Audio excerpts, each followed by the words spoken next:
Hello and warm welcome to Urmi's cooking hub. আজকে আমি বানাতে চলেছি চিকেন স্টু। বাড়িতে সবথেকে সহজ উপায়ে কী করে আপনি চিকেন স্টু বানাবেন তার সম্পূর্ণ টিপস রয়েছে আজকের এই ভিডিওতে। তাই সম্পূর্ণ ভিডিওটা স্কিপ না করে দেখার অনুরোধ রইল। আর অবশ্যই আমার চ্যানেলটিকে লাইক করবেন, শেয়ার করবেন, সাবস্ক্রাইব করবেন আর পাশে থাকা বেল আইকনটি প্রেস করবেন সমস্ত নোটিফিকেশান সবার আগে পাওয়ার জন্য। অবশ্যই আমার সঙ্গে থাকুন আর পুরো ভিডিওটা দেখুন, আর অবশ্যই কমেন্টে জানাবেন যে আপনাদের কেমন লাগলো। মতো আদা বাটা,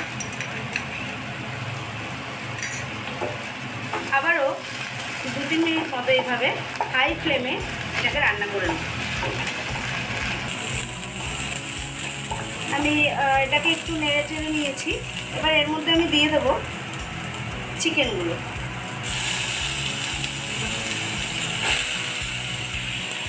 চিকেনগুলো দিয়ে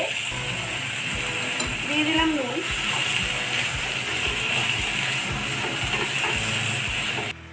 গোলমরিচের গুঁড়ো। আমি এখানে হাফ টিস্পুনের মতো গোলমরিচের গুঁড়ো দিয়েছি। এবার ভিডিওটি দেখার জন্য অনেক অনেক অনেক ধন্যবাদ।